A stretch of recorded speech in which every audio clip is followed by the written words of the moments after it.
7 নং ক্লাসের আলোচ্য বিষয় হলো ইনফিনিটিভ। ইনফিনিটিভ মানে হলো প্রথম থাকবে টু, টু এর পরে ভার্ব বসবে, আর ভার্বটা অবশ্যই V1 অর্থাৎ 1 নম্বর ভার্ব বসবে। যদি 1 নম্বর ভার্ব না বলে এখানে বেস ফর্ম বলাটা সর্বোত্তম আর কি। আচ্ছা, আর ওই ভার্ব মানে তো কাজ বোঝায়, কিন্তু এখানে আর কাজ থাকবে না, এটা একটা নাউনের মতো অর্থ চলে আসবে। এটাকে আরবিতে বলা হয় মাজদারে মুআওয়াল আর কি। আচ্ছা, যেমন উদাহরণ দেখি, আমরা একটা ভার্ব নিলাম ঠক, TALK, ঠক। এখানে এল এর উচ্চারণটা হবে না, ঠক। ঠক শব্দের অর্থ হলো কথা বলা। আর আমি যদি বলি যে কথা বলতে, তাহলে হয়ে যাবে টু ঠক, কথা বলতে।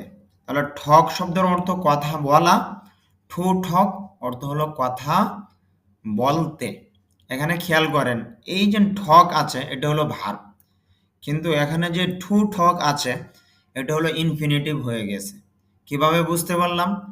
সর্বপ্রথম টু পাইলাম, টু এর পরে আমরা ঠক একটি ভার্ব পাইলাম, টু ঠক, এটা হলো ইনফিনিটিভ। যেমন আরেকটা উদাহরণ দেখি, ইট, খাওয়া, টু ইট, খেতে, গো, যাওয়া, টু গো, যেতে, খাম, আসা,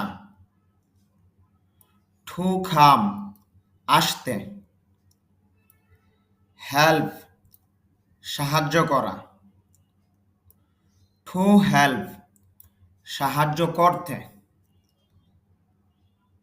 আচ্ছা, এখান থেকে আপনাদেরকে কিছু প্রশ্ন করি, দেখি কেউ উত্তর দিতে পারেন। স্লিপ শব্দের অর্থ হলো ঘুমানো, তাহলে টু স্লিপ শব্দের অর্থ কি হবে? বলেন তো দেখি একজনে।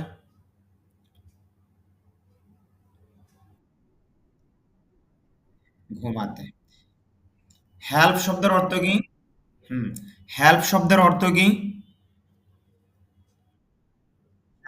সাহায্য করা। আমি যদি বলি সাহায্য করতে, টু হেল্প। রিড শব্দের অর্থ হলো পড়া। আমি যদি বলি পড়তে, তাহলে ইংলিশটা কি হবে? টু টু রিড কি হবে? আচ্ছা, হুম। গো শব্দের অর্থ হলো যাওয়া। আমি যদি বলি যেতে, টু গো। টিচ শব্দের অর্থ হলো পড়ানো। আমি যদি বলি পড়াতে, তাহলে ইংলিশ কি হবে? টিচ শব্দের অর্থ হলো পড়ানো। এখন যদি বলি যে পড়াতে, এটার ইংলিশ কি? To teach. শুধু ভার্বের পূর্বে টু চলে আসবে, এতটুক দ্বারাই ইনফিনিটিভ হয়ে যাবে। একদম সহজ কিন্তু যদি বুঝেন। যাই হোক, বুঝতে পারছেন আশা করি।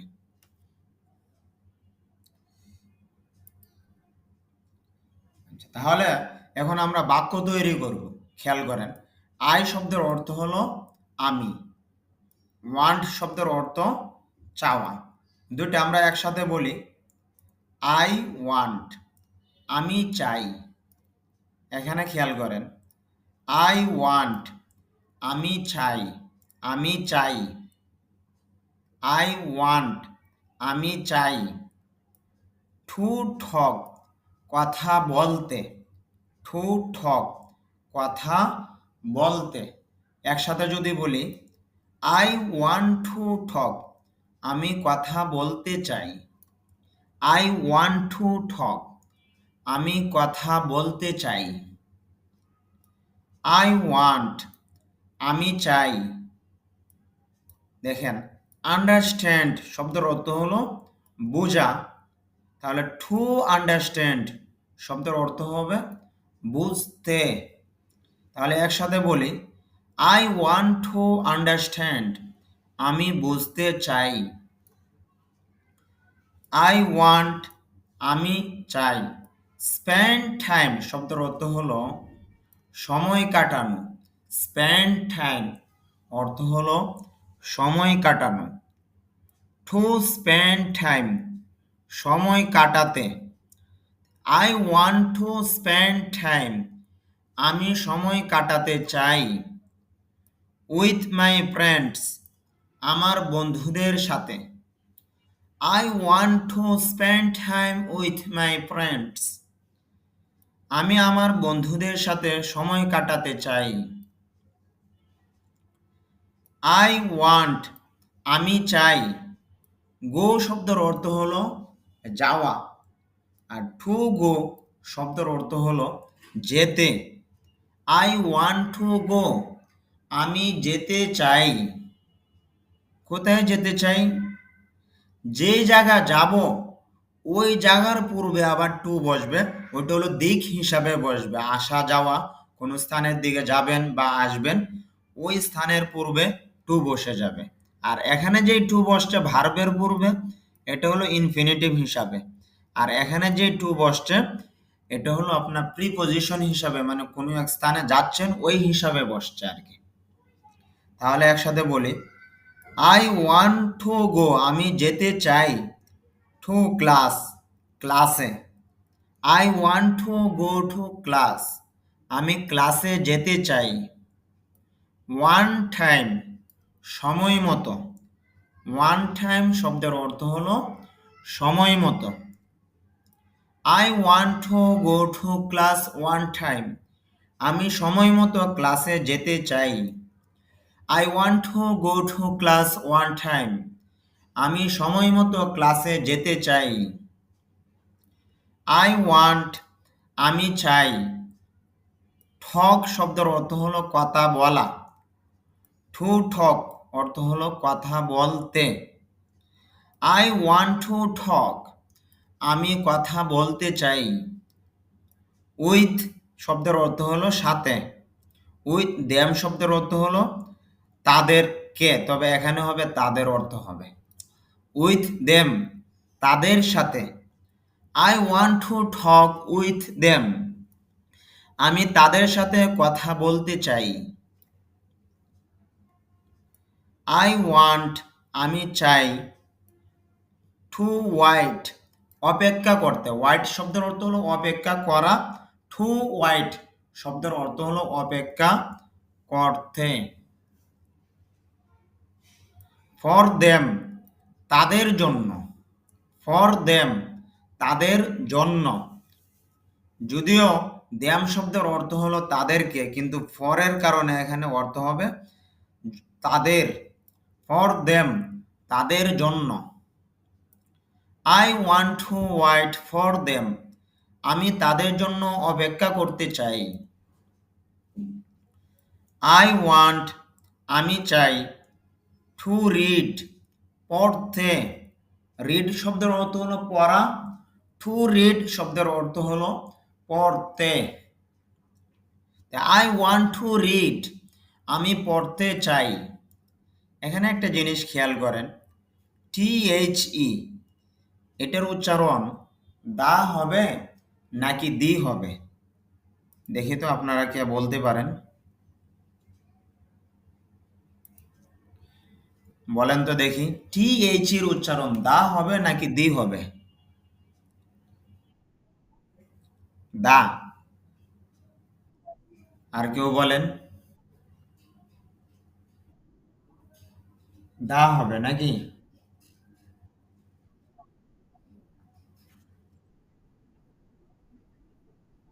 তাহলে দা কখন হবে, দি কখন হবে?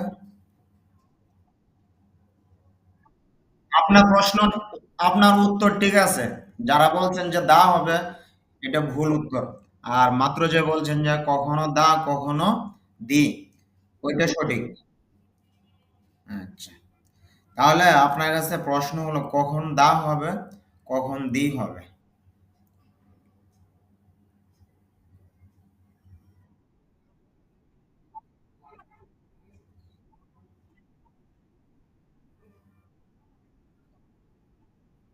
আপনি কোন ক্লাসে পড়েছেন? কোন ডিপার্টমেন্ট? মাশাআল্লাহ, সুন্দর হয়েছে আপনার উত্তরটা। কিছু হয়ে গেছে কিন্তু পূর্ণাঙ্গ হয়নি। আচ্ছা যাই হোক, আমি এটা বলে দিচ্ছি। আচ্ছা আমি বলে দিচ্ছি, সমস্যা নেই।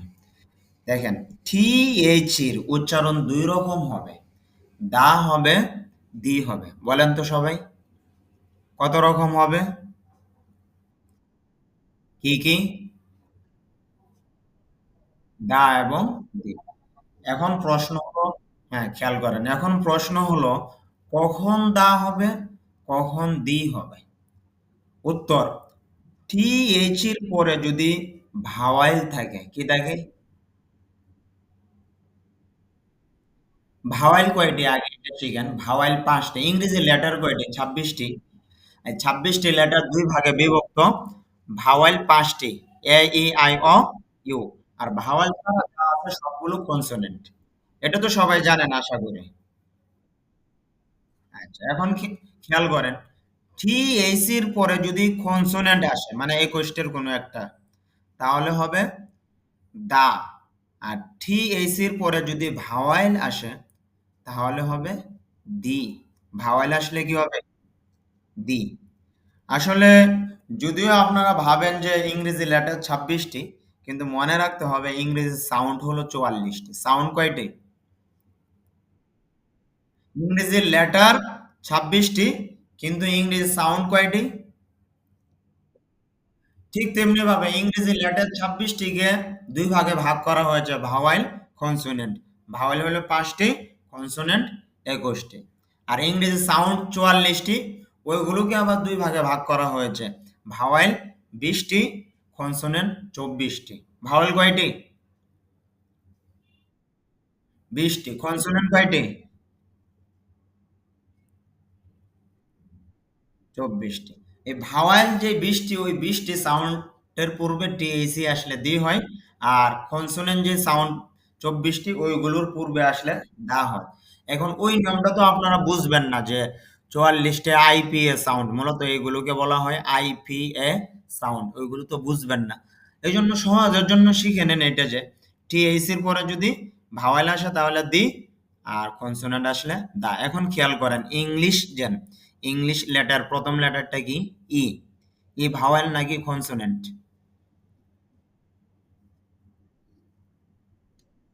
ভাওয়েল। আচ্ছা যদি এটা ভাওয়েল হয় তাহলে টিএইচ এর উচ্চারণটা কি হবে? দি হবে। কি হবে? দি। এজন্য হ্যাঁ, সহজ মুখস্থ করার জন্য এইভাবে অনেকে বলে। এই যে দেখেন আমি লিখতেছি, খেয়াল করেন, দা,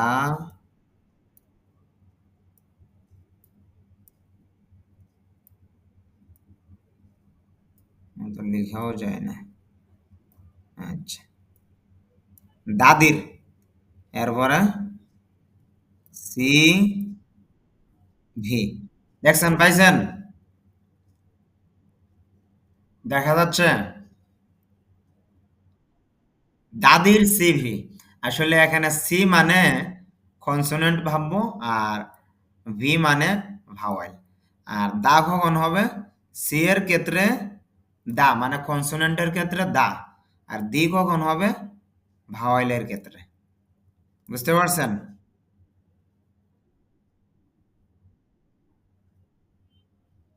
রেসপন্ড করেন কেউ?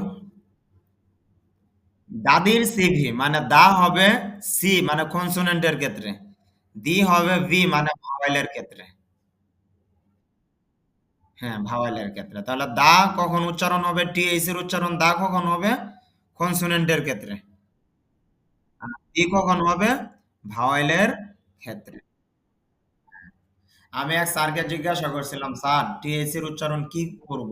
স্যার বলছে একটা পড়লেই হবে। আসলে একটা পড়লেই হবে? নিয়ম আছে না? আচ্ছা, তাহলে নিয়মটা মনে রাখেন। দাদির কি? দা হবে সি এর ক্ষেত্রে মানে কনসোনেন্টের ক্ষেত্রে। আর দি হবে ভি এর ক্ষেত্রে মানে ভাওয়েলের ক্ষেত্রে।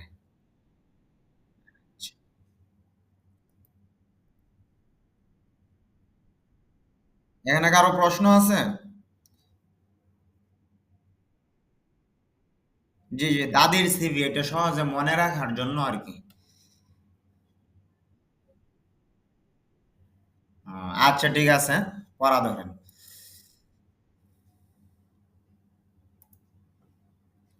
এরপরে খেয়াল করেন, তাহলে বলবো কি, I want to read the English news paper. এখানে দ্য ইংলিশ নিউজ পেপার বলাটা ঠিক হবে না। আই ওয়ান্ট টু রিড, আমি পড়তে চাই, দি ইংলিশ নিউজ পেপার, ইংরেজি পত্রিকাটি। আরেকটা কথা মনে রাখবেন, টিএসি দ্বারা কোনো একটা জিনিসকে নির্দিষ্ট করা হয় আর কি, ডেফিনিট আর্টিকেলস আর কি। I want to read the English newspaper, আমি ইংরেজি পত্রিকাটি পড়তে চাই।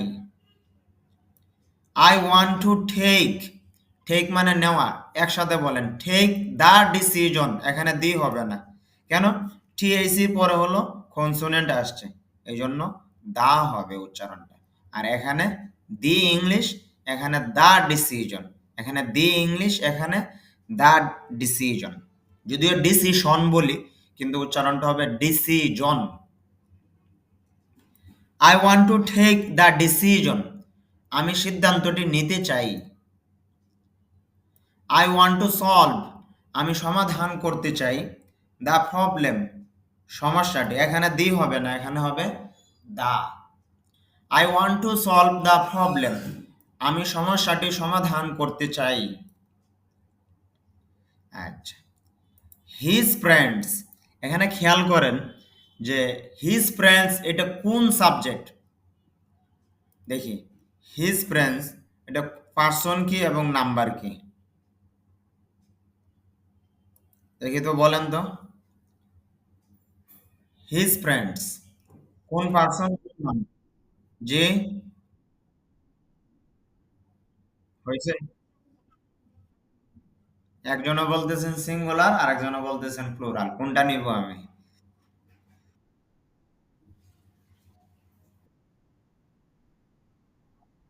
মাশাআল্লাহ, ঠিক আছে, আপনার উত্তর ঠিক আছে।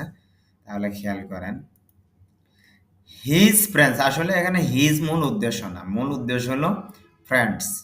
আচ্ছা, তাহলে থার্ড পারসন সিঙ্গুলার নাম্বার।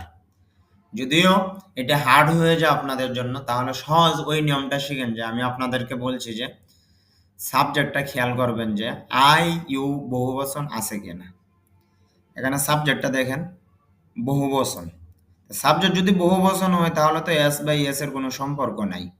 হয়তো অনেকে ভাববেন হিজ এটা থার্ড পারসন সিঙ্গুলার নাম্বার, আসলে এটা উদ্দেশ্য না। ফ্রেন্ডস এটা উদ্দেশ্য। তাহলে হিজ ফ্রেন্ডস এটা বহুবচন, তাহলে থার্ড পারসন প্লুরাল নাম্বার হবে। যেহেতু প্লুরাল নাম্বার, তাহলে তো এস বাই এস হওয়ার কোনো সম্পর্কই নেই। হিজ ফ্রেন্ডস ওয়ান্ট, তার বন্ধু চায়, টু গো যেতে, দেয়ার সেখানে। আচ্ছা, সেখানে যাওয়া এটা কি একটা দিক বোঝায় কিনা? এখানে, সেখানে, ওইখানে, এগুলো দিক কিনা, বলেন তো, উত্তর দেন। স্থান, তাহলে একটা জায়গার দিকে বোঝায় না? আমি তো বলছি যে যেখানে যাবেন বা আসবেন, ওই স্থানের পূর্বে কি বসাইতে হবে? টু বসাইতে হবে, বলছি না? তাহলে যদি টু বসাইতে হয়, তাহলে তো এখানে দেয়ারের পূর্বে টু বসাইতে হবে, বসাইতে হবে কিনা? না, এখানে বসানো যাবে না। কয়েকটা শব্দ আছে যে এগুলোর পূর্বে টু বসে না, যেমন হিয়ার, এখানে, দেয়ার, সেখানে, হোম, বাড়ি, অ্যাব্রড, বিদেশ। এই শব্দগুলোর পূর্বে কি বসবে না? টু বসবে না। আবারও, হিয়ার, দেয়ার, হোম, অ্যাব্রড, বলেন। হিয়ার মানে এখানে, দেয়ার মানে সেখানে, হোম মানে বাড়ি, আর অ্যাব্রড মানে বিদেশ। ওইগুলোর পূর্বে কি বসে না? টু বসে না। হ্যাঁ,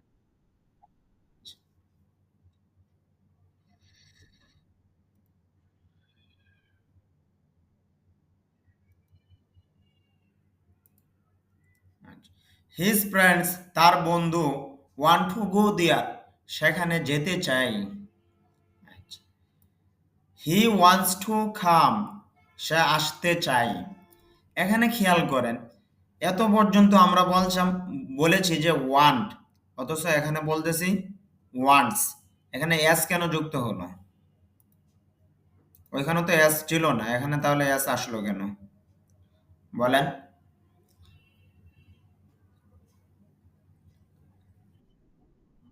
জি।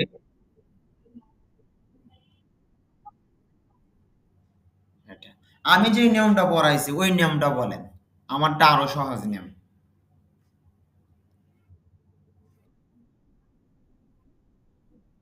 হ্যাঁ, আমার নিয়মটা শিখবেন, এটা আরো সহজ, লিখতে সহজ হয়। মনে রাখবেন যে সাবজেক্টটা খেয়াল করবেন যে আই, ইউ, বহুবচন এই তিনটের বাইরে হয়েছে কিনা। যদি হয় তাহলে এস যুক্ত করে দিবেন। আপনার কোন পার্সন কোন নাম্বারে এসব খুঁজতে হবে না।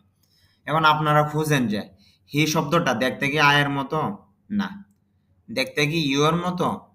না। এটা কি হি অর্থ সে? এটা কি বহুবচন বোঝায়? এটাও না। তাই আইও না, ইও না, বহুবচনও না, এই তিনটের বাহিরে। যদি এই তিনটের বাহিরে হয় তখনই আপনারা এস বাই এস যুক্ত করে দিবেন ভার্বের সাথে। বুঝতে পারছেন? এটা সহজ নিয়ম। এখন আপনি থার্ড পারসন খুঁজবেন, সিঙ্গুলার নাম্বার খুঁজবেন, দেখবেন অনেক সময় লাগে। এজন্য সহজ নিয়ম শিখেন। সাবজেক্ট যখন আমরা দেখব আই, ইউ, বহুবচন না, তখন এই ভার্বের সাথে কি যুক্ত করব? S by S. এখন কথা হলো কখন এস কখন ইএস। স্বাভাবিক অবস্থায় আমরা এস যুক্ত করব। আর ভার্বের শেষ অক্ষরটা যদি আমরা দেখি অ আছে, double S, S H, C H, O X ইত্যাদি যদি থাকে তাহলে আমরা ইএস যুক্ত করব। সহজ কথা, অ থাকলে ইএস যুক্ত করব। আচ্ছা, তাহলে দেখেন হি ওয়ান্টস টু কাম সে আসতে চায়।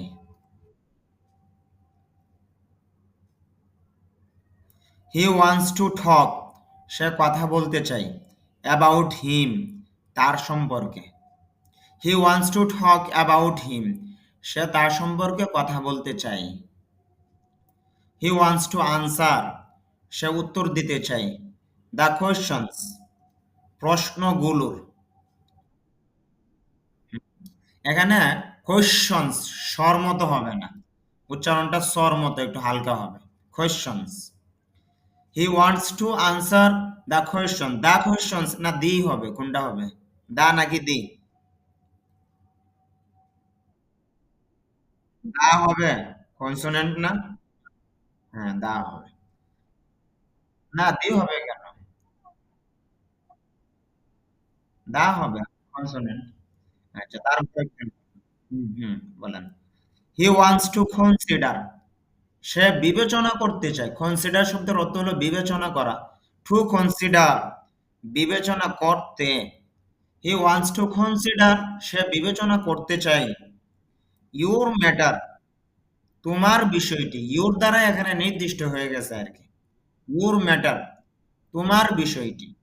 He wants to consider your matter সে তোমার বিষয়টি বিবেচনা করতে চায়। হি ওয়ান্টস টু গো সে যেতে চায়।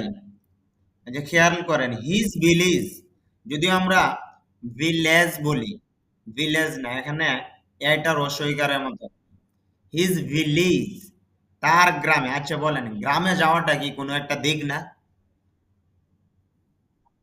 যেহেতু দিক এক জায়গায় যাচ্ছে এই জন্য তার পূর্বে কি বসবে? টু বসবে। এই হিসাবে টু বসছে। He wants to he wants to go to his village সে তার গ্রামে যেতে চায়। হি ওয়ান্টস টু স্পিক সে কথা বলতে চায় English. He wants to speak English সে ইংরেজিতে কথা বলতে চায়। উইথ হিজ ফ্রেন্ডস তার বন্ধুদের সাথে। He wants to speak English with his friends সে তার বন্ধুদের সাথে ইংরেজিতে কথা বলতে চায়। হি ওয়ান্টস টু হেল্প সে সাহায্য করতে চায় হিজ ফ্রেন্ডস তার বন্ধুদেরকে। He wants to help his friends সে তার বন্ধুদেরকে সাহায্য করতে চায়। He wants to play cricket. English উচ্চারণ হবে ক্রিকেট, আর বাংলা উচ্চারণ হবে cricket. He wants to play cricket. সে ক্রিকেট খেলতে চায়। উইথ হিজ ফ্রেন্ডস, তার বন্ধুদের সাথে। এভরি আফটারনুন, প্রতিদিন বিকেল। এভরি আফটারনুন শব্দের অর্থ হলো প্রতিদিন বিকেল। তাহলে একসাথে বলি, he wants to play cricket with his friends every afternoon. সে তার বন্ধুদের সাথে প্রতিদিন বিকেলে ক্রিকেট খেলতে চায়। হি ওয়ান্টস, সে চায়। টু নো, নো মানে কি জানা, টু নো জানতে। দ্য ম্যাটার বিষয়টি। He wants to know the matter, সে বিষয়টি জানতে চায়। He wants to solve his problems today, সে আজকে তার সমস্যাগুলো সমাধান করতে চায়।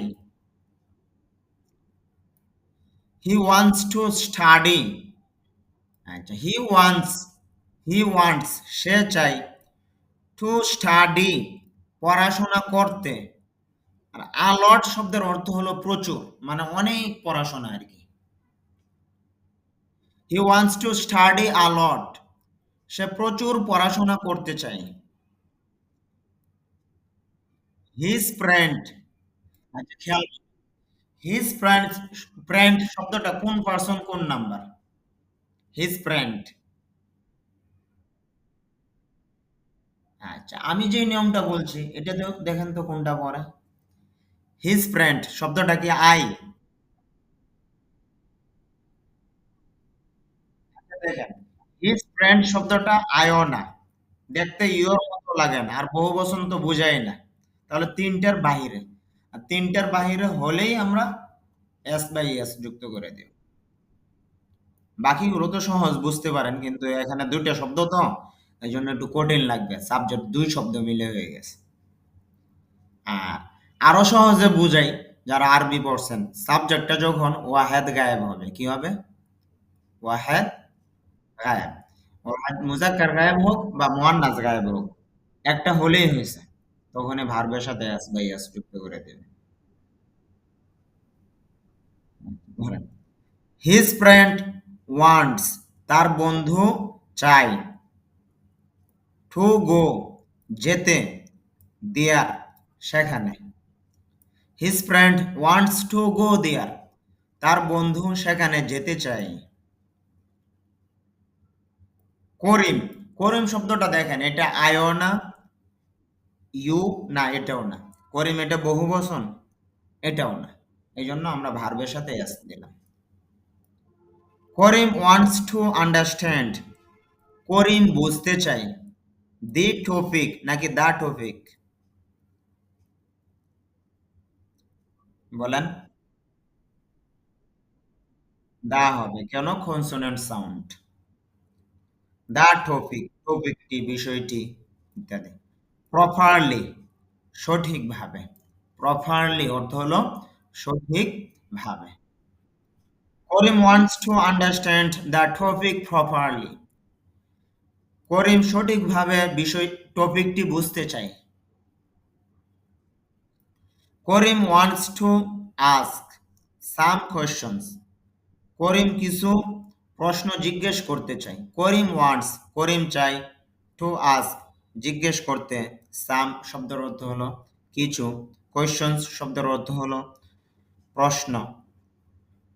হ্যাঁ, Karim wants to ask some questions, Karim কিছু প্রশ্ন জিজ্ঞেস করতে চায়।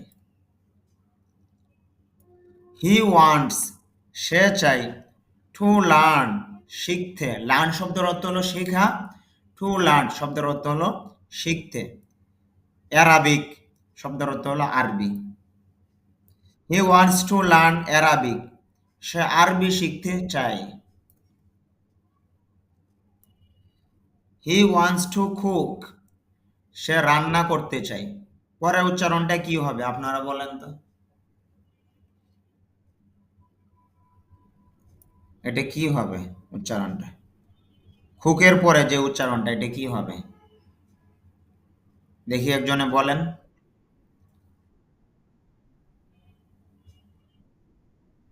ডেইলি। তার মানে আপনি উচ্চারণটা শুনছেন, তবে ভুল উচ্চারণ। আমরা এটা এভাবে পড়ে আসছি এতদিন। ডেলিসি আস এভাবে পড়ে আসছে। আসলে উচ্চারণ এটা না। এখানে খেয়াল করেন, এই যে আইপিএ তে দিছি, এখানে খেয়াল করেন। দেখেন, ডি ই ডি, এরপরে লি, লি এর মধ্যে একটু ধাক্কা আছে, মানে স্ট্রেস মার্ক।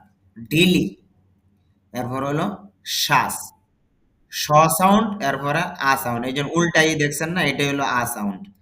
এইগুলো হলো আইপিএ সাউন্ড আর কি। তাহলে উচ্চারণটা হবে ডিলিশাস। লি এর মধ্যে ধাক্কা হবে, দেখেন উপরে ফুটা আছে। না, লর মধ্যে ধাক্কা দিতে হবে। ডিলিশাস। বলেন তো। শ্বাস। এই যে এস এর মতো দেখেন একটু লম্বা, এটা হলো স সাউন্ড। আপনারা আইপিএ গুলো তাড়াতাড়ি শিখবেন। আইপিএ শিখলে একটা ইংরেজি শব্দের সঠিক যে উচ্চারণটা ওটা বাহির করতে পারবেন। তাহলে ডেলিশিয়াস না। জি বলেন। হ্যাঁ, হ্যাঁ। হুম। আচ্ছা দেখেন, তাহলে উচ্চারণটা হবে ডিলিশাস। বলেন, ডিলিশাস। লর মাঝে স্ট্রেস আছে। হ্যাঁ, লর মাঝে স্ট্রেস আছে, মানে ধাক্কা দিতে হবে, চাপ দিতে হবে। ডিলিশাস। হুম। এজন্য উচ্চারণটা আমি এই পাশে লিখে দিছি যাতে সহজে বুঝতে পারেন আরকি। আচ্ছা খেয়াল করেন। He wants to cook. সে রান্না করতে চায়। ডিলিশাস শব্দের অর্থ হলো সুস্বাদু আরকি। ফুড শব্দের অর্থ হলো খাবার, খাদ্য। ডিলিশাস ফুড, সুস্বাদু খাবার। He wants to cook delicious food. সে সুস্বাদু খাবার রান্না করতে চায়। I want. আচ্ছা খেয়াল করেন। আই তো নিজেই আছে, তাহলে আর ইয়াস হবে? বলেন তো। আই তো নিজেই আছে এখানে, তাহলে ইয়াসের কোনো প্রশ্নই নাই এখানে। আই ওয়ান্ট, আমি চাই। টু রাইট, রাইট শব্দের অর্থ হলো লেখা। তাহলে টু রাইট শব্দের অর্থ কি? বলেন। লিখতে, হ্যাঁ, তে। আচ্ছা খেয়াল করেন। আই ওয়ান্ট টু রাইট, আমি লিখতে চাই। এটা এ স্টোরি না আ স্টোরি? এ বলবেন না। শুনেন, বাক্যের মধ্যে যখন এটা চলে আসবে তখন আ উচ্চারণ হবে, এখানে সংক্ষিপ্ত ভাবে আ হবে, এখানে এ হবে না। তাহলে আ স্টোরি, একটি গল্প। I want two write a story, আমি একটি গল্প লিখতে চাই। আই ওয়ান্ট টু হেল্প, আমি সাহায্য করতে চাই। ইউ, তোমাকে। I want to help you, আমি তোমাকে সাহায্য করতে চাই। আই ওয়ান্ট, আমি চাই। মেমোরাইজ শব্দের অর্থ হলো মুখস্থ করা, মনে রাখা, এরকম স্মরণ রাখা ইত্যাদি, মুখস্থ ধরেন। তাহলে টু মেমোরাইজ অর্থ হলো মুখস্থ করতে। আই ওয়ান্ট টু মেমোরাইজ, আমি মুখস্থ করতে চাই। পরে দি হোলি কোরআন নাকি দা হোলি কোরআন? হ্যাঁ, দা হোলি কোরআন।